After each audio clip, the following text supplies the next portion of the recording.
ఈసారి మా టార్గెట్ పులివెందుల. కడపలో 10కి 10 కడప ఎంపీ కొట్టడమే టార్గెట్‌గా పనిచేయండి అని చంద్రబాబు నాయుడు గారు ఒక పిలుపునిచ్చారు కార్యకర్తలకి. దాని మీద మాట్లాడితే క్లోజ్ చేద్దాం.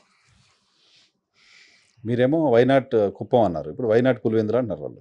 అంటే కాపీ కొట్టాయంటున్నారా మీరు? చంద్రబాబు కాపీ నాయుడు గారు కాపీ నేను అనట్లా. కొట్టాయంటున్నారా? కాపీ కొట్టారని నేను అనట్లా.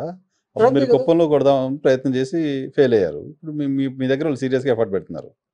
7 స్థానాలు గెలవడం అనేది డెఫినిట్‌గా అచీవ్‌మెంటే కదా తెలుగుదేశం పార్టీది మొన్న. ఏమో నాకు ఆ ఈవీఎంలోని 25,000 ఓట్లు 25 లక్షల ఓట్ల గురించి ఎప్పుడు అనుమానంగానే ఉంటుంది. హ్మ్. ఇబ్బంది ఏం లేదు. నేను జయాపజయాలు దైవాధీనాలని అనే అనే అనే మనిషి కూడా కాదు ఆఖరికి. Sir. Next time Chandrababu Naidu గారు పవర్ కాపాడుకుంటే పవర్ కాపాడుకుంటే నేను అసలు నాకు ఆలోచన కూడా లేదు. ఇదే స్పీడ్లో పోతే హ్మ్. ఆయన ఇప్పుడు చేసే పనులు ఇట్లే చేసి ఈ విధంగానే ముందుకెళ్తా పోయి కేవలం మాటలతోనే కాలం గడిపేద్దాం అనుకుంటే చాలా కష్టంగా ఆయనకే ఉంటుంది. పైగా మీరు చెప్పిన ప్రకారం ఆనరబుల్ చీఫ్ మినిస్టర్ గారు కూడా ఆఖరికి బాధ్యతలు ఏదో ఇచ్చేయబోతున్నారు అని కూడా అంటున్నారు ఆఖరి. ఉందా అట్లా? మీరన్నారు కదా, ఏమని? ఏదో అన్నారు లోకేష్ పార్టీలో పదవులు లోకేష్‌కి ఇవ్వబోతున్నారు బాధ్యతలు ఇస్తున్నారు. అన్నారు కదా.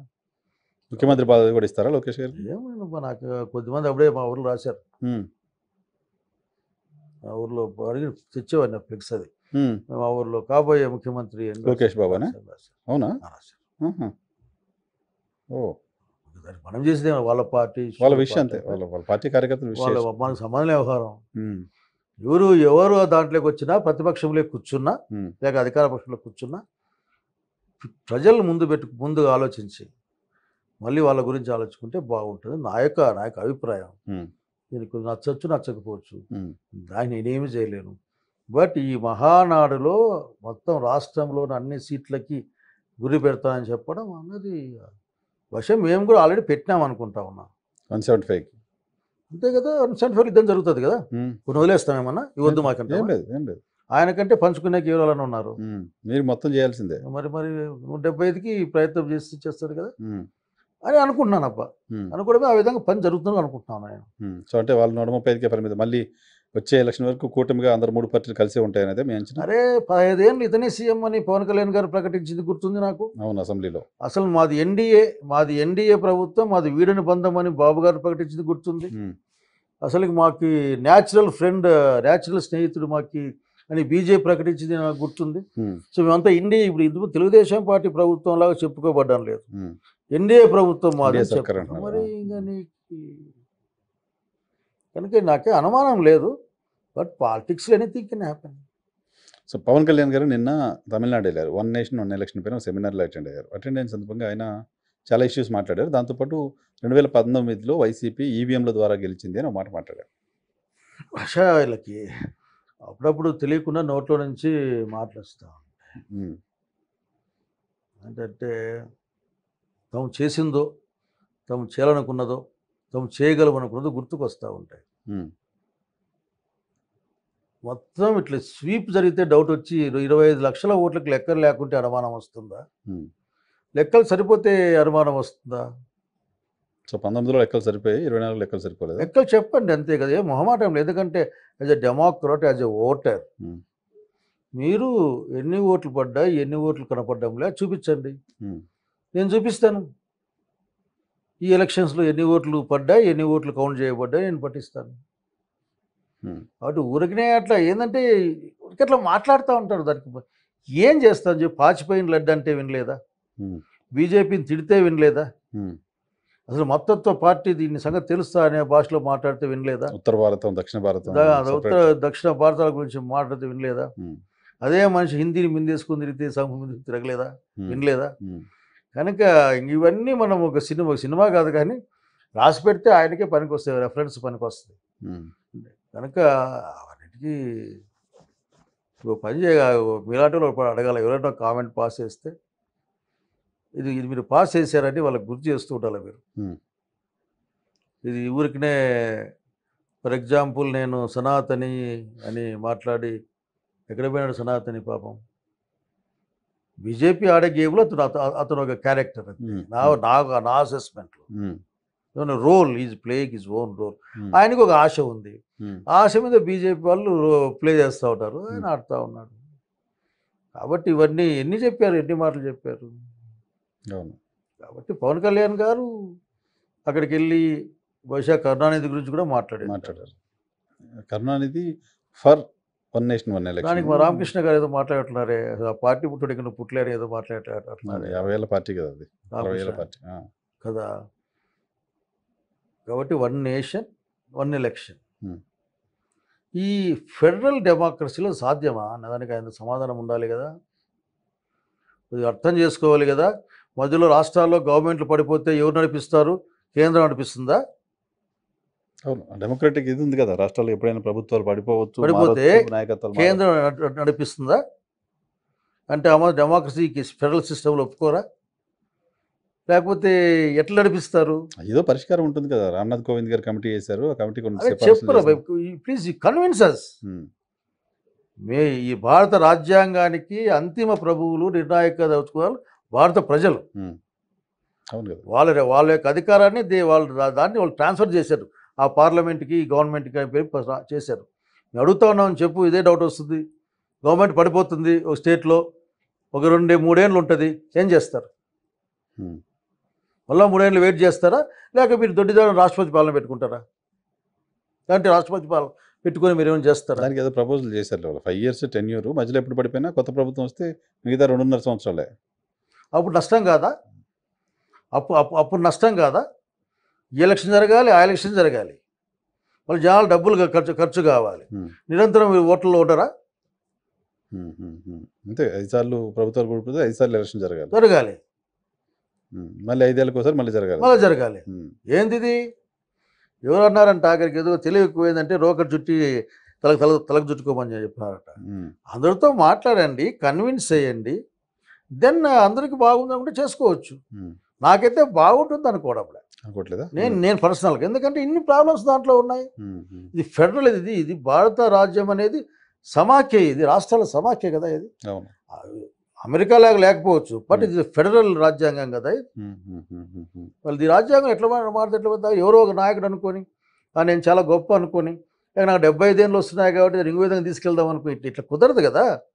లెట్ దే కన్విన్స్, దేశాన్ని కన్విన్స్ చేయండి మీరు.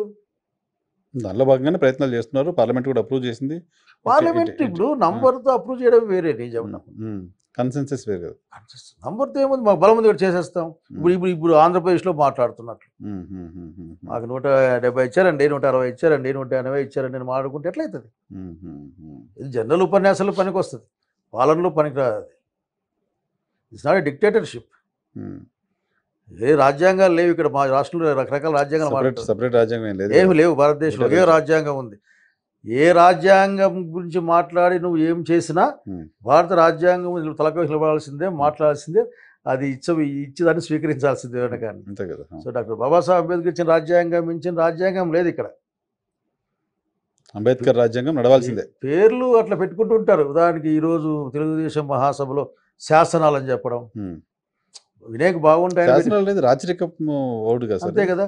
అదేదో సినిమా చూసిన ఏదో నా మాటే శాసనం అని ఒక క్యారెక్టర్ ఏదో అట్లా అనుకుంటే మనం చేయడం లేదు. వినడానికి బాగుంటుందనో, లేక పలికేకి బాగుంటుందనో, స్ట్రెస్గా ఉందో చెప్పుకుని నేను చేయగలిగింది ఏం లేదు. శాసనం ఏంటి, ఒకవేళ వాళ్ళకి ఇంకో పని చేసి ఉండొచ్చు. ఈ దేశంలో, ఈ రాష్ట్రంలో ఆడవాళ్ళందరికీ నేను 5 ఎకరాలు ల్యాండ్ ఇచ్చే విధంగా తీర్మానిస్తూ ఉన్నాను. దీన్ని ఈ మహానాడు తీర్మానంగా 5 ఎకరాలు ప్రతి మహిళకి ఇవ్వాలి అని తీర్మానిస్తాను, దీన్ని శాసనసభలో పెట్టి శాసనం చేయండి అని చెప్పొచ్చు.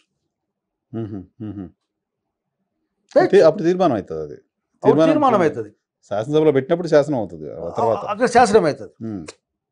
ఆ తీర్మానానికి ఇప్పుడు ఉదాహరణకి మన ఇది చూసే స్కామ్ అనే పేరు.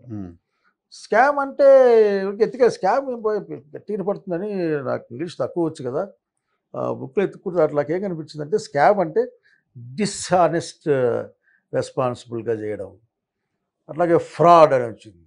నేను అనుకున్నా స్కామ్ కంటే ఫ్రాడ్ చాలా బలంగా వినిపిస్తూ ఉంది అని. సో నానా అర్థాలు ఏమన్నా తెలియదు కానీ, బట్ అవి రికమెండ్ చేయొచ్చు. అదేగా చెప్పేది నేను ఈరోజు మహాడికి ఇచ్చే ఏకైక సలహా ఏంటంటే, నేను అయ్యా మీరు బాగా చర్చించండి. పోయిన సంవత్సరం అంతా 50-70 వేల కోట్ల దాకా దాదాపు మీరు బాకీ పడ్డారు రాష్ట్రంలో అందరికీ. జనాలకు ఇవ్వాల్సింది మాకందరికి పడ్డారు ఆఖరికి. ఎప్పుడు ఇస్తారు, ఎట్లా ఇస్తారు? అంతే, దానికి ఆన్సర్ చేయాలి అంతేనా? కానీ దాన్ని చర్చించండి మీరు, మీ మేధావులను అది చర్చించి. నెక్స్ట్ మంత్ నుంచి ఇస్తామని చెప్తున్నారు అమ్మ ఒడి, ఈ రైతు సినిమా భరోసా. రిలీజ్ డేట్ లాగానా? పోయిన సినిమా గురించి నేను ఏంటంటే రిలీజ్ కాని సినిమా గురించి ఏం మాట్లాడితే నువ్వు కొత్త సినిమా గురించి మాట్లాడతావు ఏంటి? అదే సినిమా నెక్స్ట్ రిలీజ్ అయిద్దని ఈ మధ్య రీ రిలీజ్ల కాలం వచ్చి వాయిదా రీ రిలీజ్ కాలంలో వాయిదా పడుతూ ఉంటుంది కాస్త, తర్వాత చేస్తారని. సరే, 500-1000 రూపాయల నోట్లు కూడా 500-2000 నోట్లు కూడా రద్దు చేయాలని ఒక తీర్మానం కూడా పెట్టారు ఇప్పుడా? వాహనాల్లో. అవినీతి తగ్గించాలంటే అదే మార్గం అంట. ఇప్పుడు 2000 రద్దు చేసిన, 500 రద్దు చేసిన నీకు నాకు వచ్చిన నష్టం ఏంది లేదు. First point. కానీ 1000 రూపాయల నోట్లు అప్పుడు ఎన్ని చూసినాం మనం? పేపర్ వార్తలే కదా, ఆడ మార్చుకుంది ఈడ మార్చుకుంది. ఫ్రెష్ లారీ డబ్బులు పట్టుబడే తమిళనాడులో గవర్నమెంట్ ఆఫ్ ఇండియా తరఫున స్టేట్ బ్యాంక్ ఆఫ్ ఇండియా కాకుండా వేరే ప్రైవేట్ బ్యాంకులు కూడా డబ్బులు చిలామణి చేసింది. నల్లధనం వెనక్కి వస్తుంది అని చెప్పా, మోడీ గారు చెప్పా. పార్లమెంట్లోనేమో మొత్తం డబ్బులు వెనక్కి వచ్చేసినాయని చెప్పి. సో ఆ మాట చెప్తున్నారంటే బహుశా ఈ మధ్య డిజిటల్ మనీ వచ్చింది కదా, దాచిపెట్టుకుంటే ఏమన్నా బరువుగా ఉన్నాయేమో, నాకు తెలియదు అవన్నీ. బట్ ఉన్న వాళ్ళకి బాధ, లేని వాళ్ళ గురించి ఏం బాధ? అంటే అవినీతిని అరికట్టడం కోసం ఆ నోట్ల రద్దు ఉపయోగపడుతుంది అనేది సీఎం చెప్తున్నమాట. అంటే అది నేను ప్యూర్ సైన్స్ ఇది. మరి ఆల్రెడీ దట్ ఎక్స్పెరిమెంట్ జరిగింది భారతదేశంలో. ఒక అర్ధరాత్రి కాడ 10 గంటలకు ఈ రేపటి నుంచి మేము 1000 రూపాయల నోట్లు పని చేయవని చెప్పారు. 3 నోట్లు ఎక్కడ ఉన్నాయి, మొన్న తెచ్చిచ్చారు నాకు. సార్ ఈ నోట్లు చెల్లుతాయా అని. అరే ఈ నోట్లు చెల్లవరా, ఇవి పెట్టుకుంటే కూడా కేసు ఎట్టదు అట్లా అని చెప్పారు. మూసేస్తారు. రోడ్డు మీద జనాలు క్యూలో చనిపోయారు. చాలా మంది, కొద్దిమంది జీవితాలు నాశనం అయిపోయాయి. ఎకానమీ డెఫినెట్లీ దెబ్బతింది. కొద్దిమంది తెలియని ఆడవాళ్ళు ముసలు దాచిపెట్టుకుని సంవత్సరంకి వచ్చి అయ్యా డబ్బులు పనిచేయమంట కదా అని ఏడిస్తే చూసినాం హృదయవిదారకంగా. మరి అట్లా జరిగినప్పుడు కన్నెదురుగా సాక్ష్యం ఉంటే, లేక ఎక్స్పెరిమెంట్ ఫెయిల్ అయిపోయింటే మళ్ళీ అది నేను చేస్తానంటే దీన్ని ఏమనాలా? చేయాలని కేంద్ర ప్రభుత్వాన్ని కోరుతున్నారు, తీర్మానం చేశారు. చూడండి మరి ప్రభుత్వం తీర్మానం చేసుకోమను, రద్దు చేసుకోమను. జరుగుతుంది ఆఖరికి. ఆల్రెడీ ఒకసారి అనుభవించాం కదా, చూసాం. కొత్తగా ఏమైనా కొత్త దెబ్బ ఏం కాదు, పాతదే అది. కాబట్టి నరేంద్ర మోడీ గారు గట్టికి కొడతారా, బాబు గారు గట్టికి కొడతారా చూస్తారు అంతే ఆఖరికి.